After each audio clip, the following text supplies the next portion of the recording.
Thank you, family. Do you have me yet? All right.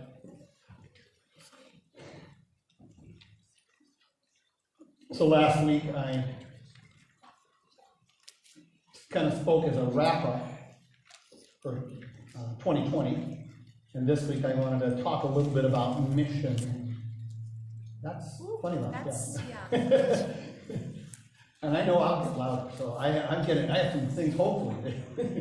So, the mission statement of our church is intentionally connecting the disconnected to Jesus through authentic relationships.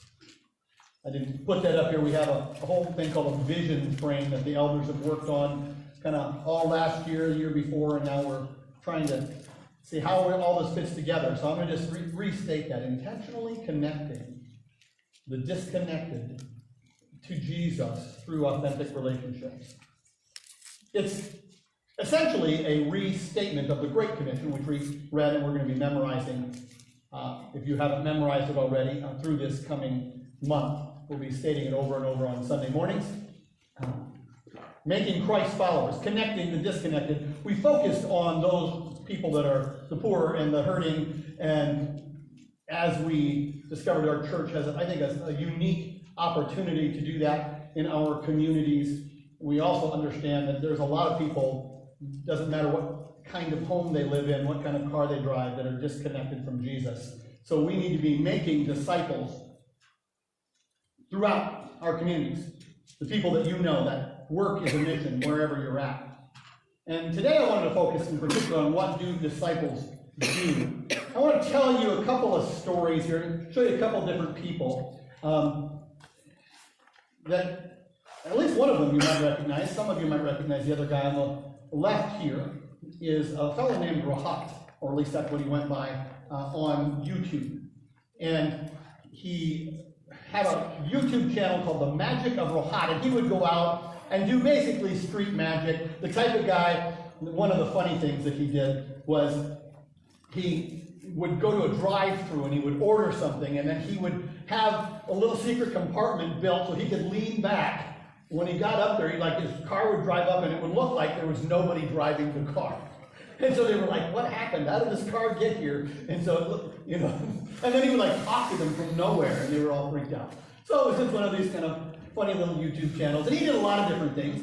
Well, Rahat wanted to do something special. He did a little kind of a joke type of thing where he was wanting to help some homeless folks. And sometimes this is a deal that YouTubers do. They go out and they'll try to help somebody out. And he found a fellow that really began to help out quite a lot. And even the guy was homeless, he raised some money for the guy and ended up getting up to $40,000 from his followers to go to this fellow, and got him a home to live in, an apartment for the year, lined up a job for the fellow. And then the guy just kept taking and taking and taking, and eventually made claims that Rahat was stealing his money. People had given to him, and he just went off. I didn't even see him for like a year now or two, because he got burned by somebody who was just taking and taking and taking, and he's just now come back and telling this story. Now, the fellow on the right side here, does anybody know who that is? Yes? Who's that? It looks like Will Berrigan? Because it is. Because it is. Pastor Will is the pastor at the Norfolk Rescue Mission. Okay, and the reason I went over to the Tims is because they have been helping out the rescue mission. Paul just went back and shared a message a week and a half ago or something like that. And they brought us up to the mission banquet every year for the last few years. And so I know of Will. I don't know, I maybe met him once or twice, but he's been there 17 years. I was reading his bio. And Will has been doing the type of things that Rahat wanted to do for a number of years. Over 17, he's been the director of the mission for 17 years and has been there for a few years before that. So he's been helping people in these desperate circumstances for a long time. And do you think that Will has been burned a few times? as he's been helping homeless people, probably a number of times. People with addictions that are homeless, they get there for a reason. Sometimes there's external factors, but even when you fix those external factors, you get them what they need, there's also the internal factors, and they fall down over and over. And it is likely that he's been burned by the same person a number of times. But he stayed for 17 years. How did that happen? That he can continue to go through getting burned, people not responding to the love that he's trying to show them, and keep coming back. And that's really the question that I want to answer today. So I'm going to read, first of all, just that Great Commission again. Just so I want to set the stage, we're going to be spending some time in the book of Matthew today primarily, although I'll reference some other things as well. Abigail asked me the other day, I just brought these verses up from nowhere, like, did I just know them, or did you plan for them? Well, most of them I planned for. Every now and then I have some verses that just come to me during the sermon. That's when the sermon gets long. Okay. Go therefore and make disciples of all nations, baptizing them in the name of the Father and of the Son and the Holy Spirit, teaching them to observe, or as Aaron said earlier, it was in the bullet, that's the NIV, is to obey all that I have commanded you. And behold, I am with you always to the end of the age. I want to focus on that last verse there, that phrase, teaching them to observe or obey all that I have commanded you. How do we get to the place where we can obey like that? And what does that even mean for Matthew? What does a disciple, a follower of Jesus who obeys, look like? To discover some of this, I think we have to go back in the book of Matthew. And I want to read Matthew 25, just a few chapters before this. Remember, the same author is putting these teachings of Jesus together, so he has something in mind. What does a disciple look like who is obedient to him? So Matthew 25, there is a section called the sheep and the goats, and it starts in verse 31, and it's talking about the final judgment. I'm just going to read about the sheep, and then I'll talk a little bit about the goats. Followers of Jesus are being compared to sheep, which is not always a favorable, but in this case, it's not too bad. When the Son of Man comes in his glory, all the angels with him, then he will sit on his glorious throne. So it's a judgment that Jesus is coming. He is now on his throne. Before him will be gathered all the nations, and he will separate people one from another, as a shepherd separates the sheep from the goats. He's using a metaphor that was very common to the Jews of that era. They would have seen sheep and the goats literally on the hillside as they walked around. And he will place the sheep on his right and the goats on his left. Then the king will say to those on his right, that's King Jesus, come, you who are blessed by my Father, inherit the kingdom prepared for you from the foundation of the world. For I was hungry, and you gave me food. I was thirsty, and you gave me drink. I was a stranger, and you welcomed me. I was naked, and you clothed me. I was sick, and you visited me. I was in prison, and you came to me. Then the righteous will answer him, saying, Lord, when did we see you hungry and feed you, or thirsty and give you drink? And when did we see you a stranger and welcome you, or naked and clothe you? And then when did we see you sick or in prison and visit you? And the king will answer them, truly I say to you, as you did it to the least of these my brothers, you did it to me. And then he goes on and he talks to the goats and he says, you go away into eternal damnation. Why? Well, because when I was hungry, you didn't feed me. You didn't clothe me when I was naked. You didn't visit me when I was sick or in prison. You didn't do these same things. And well, when did we do that? He said, well, when you didn't do it to anybody else that needed it, you didn't do it for me. So that's the passage. That's what it looks like to be a Christ follower, somebody who ends up doing these things. Feed hungry, give water to thirsty, welcome the strangers, clothe the naked, visit the sick, visit those in prison. So I want to today work backwards from that type of person, the Christ follower that does those things that he says, these are the righteous, and discover how do we become that kind of person that does those types of things. And I think the first thing we understand is they have an authentic love for others. Will, I think, and the people that work at the mission really love those folks that come in for help.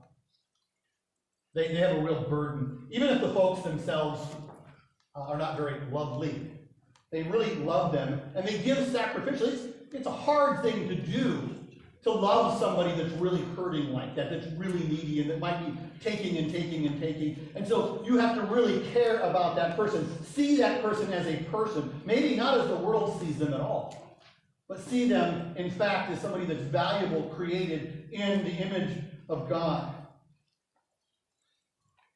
But how do you develop this authentic love for people? Because honestly, if you've watched any videos recently, you might know it's not just in LA. Okay, you would know it's in Norfolk, it's in Sioux City. There are homeless people all over the place right now. And it's a growing problem in our society. Tracy and I remember just last year, we're on a date in Sioux City, and we were just kind of walking downtown Sioux City, and there were several homeless people. And right now you can drive, so we're talking about a small, city, 40, 50,000, and there's people walking around all the time. Daniel has described them in Rapid City. And certainly if you go to Omaha, you'll know if you're shopping, there's people out asking for donations. And sometimes they look good and sometimes they don't, especially if they're kind of grungy or living over here. Riding my bike when I'd gone down to Kansas City to do some visiting and took my bike, and I just rode downtown, kind of right downtown Kansas City, and I went up into some wooded areas, and in every single wooded area there's homeless people living in tents and stuff like that. Any place downtown, I could just see, and it's just dirty, messy, and so you see pictures of LA, and it's not just LA, it's pretty close to home right now. And when you help people, they're often ungrateful, just like Rohat experienced. If you help somebody, you're going to experience that too. They take, and you give them, and you're trying to build relationship, and they just use you kind of like their bank, right? You just keep coming back for more, their lottery ticket, whatever. They found the person that's going to give. And then once they found you, sometimes then they just jump in. When you shut off the spigot, then you hear them going to the next person, and the next person, and the next person, and it breaks your heart because you're really trying to help them change, and yet you maybe even perpetuated a pattern. I see all the time people who get jaded because of this. Cops who authentically got into to help people. They thought this is a way that we can really protect and help a community. And over time, they see people that are just constantly in trouble. Maybe they're at this house for a domestic dispute for the 4th or 5th time now. And so you get jaded because you want these people to be changed, and maybe you're there very caring, the only sane one on the scene. And when you've been there, after somebody's been beat up for the 5th time and keeps going back, when you give up. Seeing it with social workers who become hard. They got into the business. Why would you go into social work? You get into the business because you're trying to help people. You think this is the way to really get into people's lives. Or they get depressed and they just quit. They just act, I can't handle it anymore. I tried. I can't do it. I saw it as a nurse's aide in a nursing home. I really liked working when I was in college and in seminary, worked as a nurse's aide, and it's a job that can be very difficult. It's physically and emotionally taxing. You're with people who aren't there all the time, and sometimes the worst traits are coming out right now. And I saw it among aides who had been there for 20, 30 years. Oftentimes, it was just a job where they became hard, and these people became a product that they were just kind of pushing through, get my job done. And they get cruel even. So last night we watched Peanut Butter Falcon, a movie, and it showed a young man who got Down syndrome that was in a nursing facility where he shouldn't have been, but they didn't have any other options for him, and how some of the aides were really cruel. And I thought, yeah, I've actually seen that. I've been in those circumstances where I've seen aides act like that, but I don't think they started that way. Likely, it's just that they don't get anything back. You see, the person can't be grateful. They don't know how to be grateful. They don't have that capacity anymore. So that's really difficult. But we can see that, those hard people, those are hard situations, but it's not just hard people that are obviously dirty or addicts or just sick. It's also, if you really try to get into the lives of a housewife, or an accountant, a school teacher, a farmer, a business owner, frankly, even a pastor. You see, if you spend time getting close, authentic relationship, you know what you're going to discover? You're going to discover a bunch of messed up people.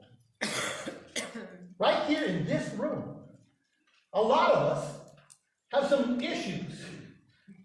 And God needs to work on those issues in us. And if we try to get close to one another, you're going to notice it gets messy. Pretty quick, actually. It's some of the reasons that we stay so far back away from it. We put the barriers up. I don't want to know what's going on in your life because I kind of recognize that your family's messed up. Well, I know my family's messed up too, but I mean, and what happens is we get jaded very quickly, even in the church, trying to help people because we see that they're not ready yet to grow. They haven't surrendered to the Lord yet. So the minute you start to scratch the surface of these cleaned up people, you realize that, man, they're messed up too. And I think a year like 2020 reveals that even more. Because the minute things get hard, our inside comes out a little bit. You know that at home. You know that when the pressure hits, true personality starts to come out. But how do you help people when they're stuck? How do you keep on loving them authentically? I tried that, it didn't work. I'm going to give up and live for myself. The only way to do that, really, is to go and understand another portion of Matthew. Let's go to Matthew 22, 37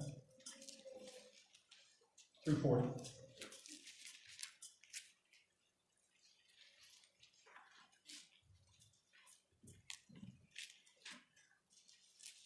Somebody just asked Jesus, what is the greatest commandment? We're talking about obedience, right? What is the greatest commandment? To obey God, what do? And Jesus' response, that's Jesus, said to him, you shall love the Lord your God with all your heart, and with all your soul, and with all your mind. This is the great and first commandment. And the second is like it, you shall love your neighbor as yourself. On these two commandments depend all the law and the prophets. Now, do you notice what comes second there? Comes second is to love your neighbor as yourself. What comes first that has to precede this is that you need to love God authentically. I'm going to get back to that in a second. You need to have a love for God first before you can have a love for others that is maintained over time. And I want to show you this picture. This is another YouTube. I watch some YouTube. But I'm relating to all the kids. Who is this? Rhett and Link. Okay? Rhett and Link, 10 years ago, 15 years ago, were actually involved with Campus Crusade, or now called Crew. And they were out doing their kind of routines. They have a kind of a comedy show on YouTube and have become quite popular, quite famous, one of the biggest shows on YouTube at this point. And within the last couple of years, they came out with some deconstruction videos. What they meant by that is we are leaving the faith. We're telling you why we're no longer Christians, proclaiming ourselves Christians. And so I had heard about this, and this week I was listening to one of my podcasts, and on the podcast was a fellow named Shelby Abbott. Shelby still works for Crew, and in fact had worked with Rhett and Link, 10 years ago, 12 years ago, something like that, on several projects.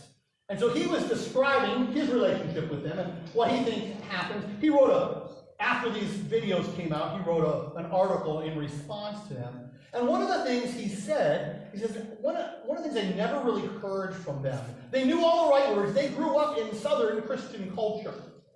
So very strong culture growing up, all the right words. This is just who they were. But he said, one of the things I never really heard was that authentic relationship with God.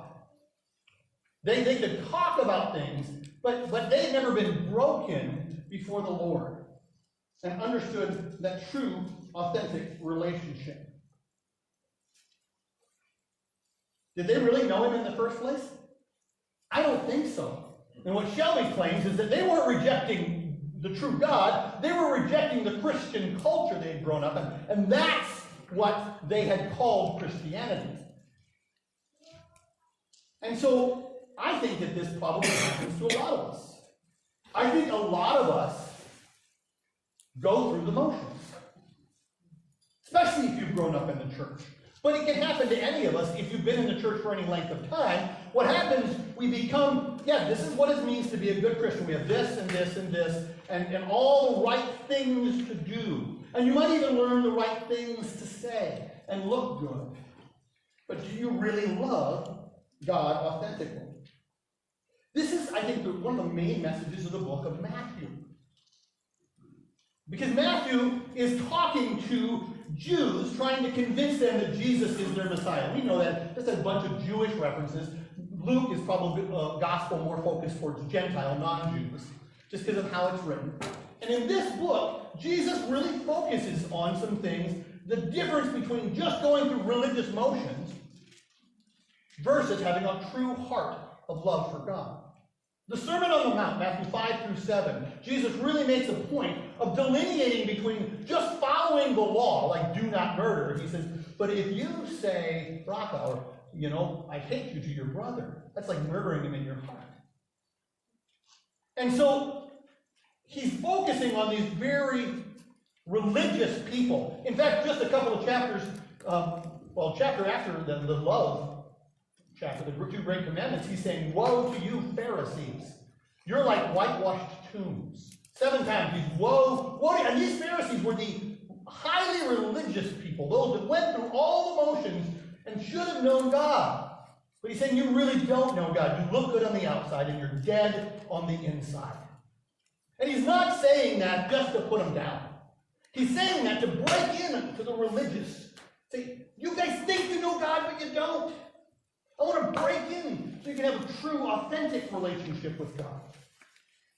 If you're going to love people, like we see those disciples in Matthew 25, the righteous ones, and you're going to continue to do that, you're going to need to love God authentically. Have a passion for God. Do you ever get passionate for God? Yesterday, I did just a small, we had 2 families here, did a wedding with Connor and Melanie. And I hope that they are passionately in love with one another and that grows. Because that's the way a good marriage should be. Today is my 23rd wedding anniversary. I told Connor and Melanie they chose a good month. And Caleb's like, really? Yes, it is.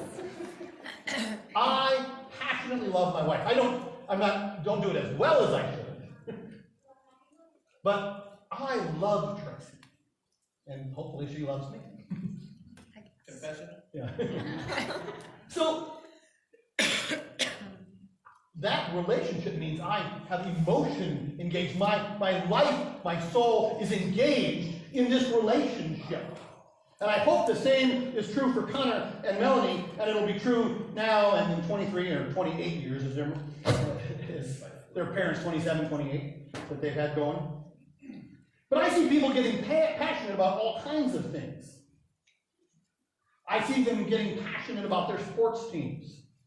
I follow some of OC Twitter, okay? So I follow some of what's happening with Oakland Craig, and I know what's happening in a lot of the games because I see various accounts talking about it. And I see that people will sometimes comment on passionate fans, maybe people that are a little too passionate for their various teams. And they've gone to a game and all of a sudden, you're like, oh man, those parents probably shouldn't have been yelling at the refs like that. That sort of thing, okay? And so you're like, why are these people so passionate? They love their kids. I mean, it's an expression, or they love their team, or they love this, and they get so mad. It's like the Husker fans here in Nebraska. My goodness, we moved to Nebraska and we're like, what is going on? There's just such a passion. Big M's all over the place, okay? Do you ever have that kind of experience with God? I mean, ever? Do you passionately love your Heavenly Father? It's one of the reasons we sing songs. We actually want to be emotional. We want to be in love. Now, it's not just the emotion. Love is not, and I explain that especially to Connor and Melanie, so there are going to be times when you're not going to feel it, so you have to decide, commit to loving. But there should at least be times of passion. Do you have that kind of relationship with God, where you love him authentically? Do you put on his jersey and do the things that Jesus fans do? Not primarily for the sake of those people out there, but for his sake, because you love him. That's what a good spouse does. We love because that person is important to us, no matter even what they do. I think of our work video. You're on mission. Why? Because you love Jesus. You're reaching out to those people because Jesus loves them. You get his heart for people because you're so in love with him. But my next question became, okay, so love God, we're supposed to do that, but how does love for God develop? Where does that come from? See, there's lots of people who claim to know God but don't really love him. I think it's because they don't know the love of God. Oops, I went completely away from it. You want to jump back in there for me? You have to know the love of God. There it is. It's not on my screen, but it's up there. It's good. Paul prays this for his churches all the time. That passage in Ephesians 3 is one of the ones that he loves to encourage his church to understand first. One of the things about Paul's letters that he does is that he oftentimes gives us the theology of God first, before he tells us what to do. He tells us who is God and who are we supposed to be with him. And then the latter part of his letters he then goes into, and here's how you live that out. I'm trying to work this backwards, essentially.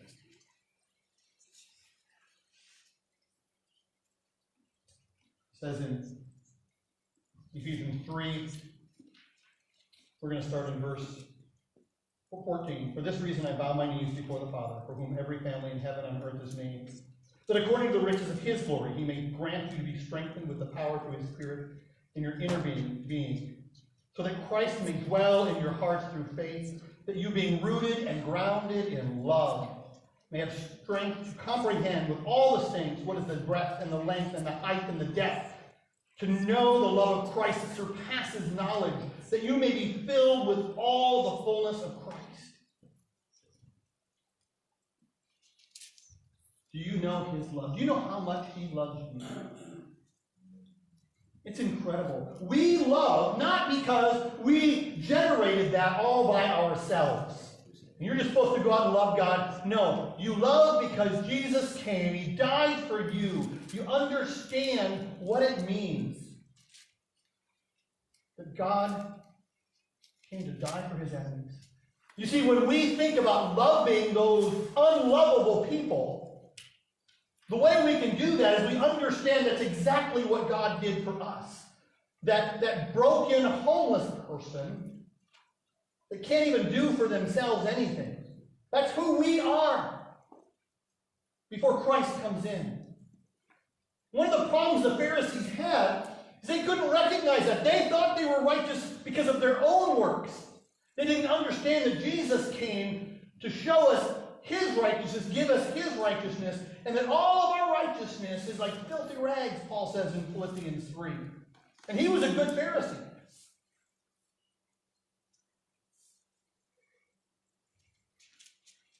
Do you know him? Do you know his love? And if you really know his love, are you ever broken before him because of your own sin? That you understand you're not lovable on your own, and he loves you anyway. When you've experienced that kind of love,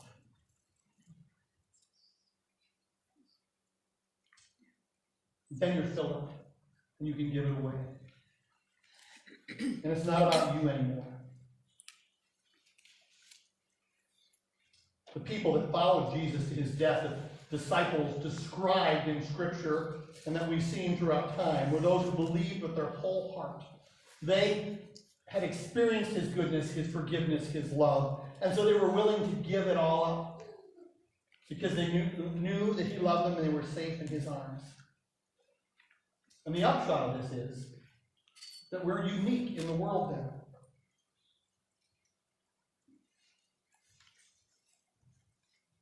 You will go. It says, go and make disciples. You will go because you're already going. Like the mission in the workplace. But you'll begin to see, if you have Jesus' eyes, you'll begin to see the hurting people. You'll begin to recognize in that coworker, that student, that they're broken and burdened. And you'll begin to pray for them, that God would reveal a way for you to be in their lives, to love them in a way that's supernatural, unnatural. You can't do this on your own. And you'll also be broken for their brokenness. And you know you can't carry it. It's not I don't have enough in me. And so that drives you back to Jesus. I got to fill up on your love, Jesus, because I don't have enough. And it's the way that these people who work in these circumstances, in a way a disciple who continues to go and over goes on mission every day after they've dealt with a broken, hurting world, and they're broken and they're hurting, and they just go back, and God is the one who fills them up over and over and over. And we don't have to look very far to find those opportunities. There are some people right now in our community that are close to homeless. We help them with our benevolent fund. But there are lots and lots of people in every place that you go that are broken and hurting inside. You just have to scratch below the surface a little bit. I'm going to close today talking about Luther. His wife, I think it was Lanita. Luther is a fellow I've talked about before. He lives in Kansas City, in the Missouri side. He has missions on both sides, Missouri and the Kansas side. And he runs a shelter church as well. And Luther said his neighborhood has thousands of people in that desperate circumstance. He can minister to, maybe 100 at a time. Right now, he probably has people he has a rescue shelter when it gets real cold. He doesn't do the overnights all the time. They put them literally in their sanctuary of their building overnight on the real cold nights in the winter. But they feed him every day. And he's trying to find housing. The day I was there this past summer, he had somebody who was kind of housing insecure. I got to pray with this fellow. How does Luther keep going day after day? Thousands of people all around him in one of the worst parts of KC. Luther does that because Luther himself was in that circumstance. I think he was an addict, and God brought him out of those circumstances and raised him up. But daily, Luther has to continue to go back and find his strength in the Lord. But he knows where he's come from, and his strength is not in the fact that he's a big, strong guy. He's a tall guy. You can see he's a big guy. But that's not his strength. You can't love supernaturally, unnaturally like that without that love coming through Christ. So let God break your heart. Let him love you passionately. And then love him back ferociously. Then love those broken, hurting people all around you with that same passion. Not because they're going to give back to you and you're somehow going to have a reciprocal relationship. It won't happen. Every now and then, people pop, but a lot of times it's a long process. Even with the good people that you're trying to reach out to, the ones that look good on the surface, maybe they're the harder ones sometimes because it takes a lot longer for them to recognize their own brokenness. If we do that, that's how we intentionally connect the disconnected to Jesus. We're simply recognizing those people all around us, asking God for the opportunity. How may I love them today? And because you've experienced it, you'll be willing to sacrifice. You'll be like those righteous in Matthew 25. As much as you did it to the least of these, my brothers, you did it for me. Let's pray.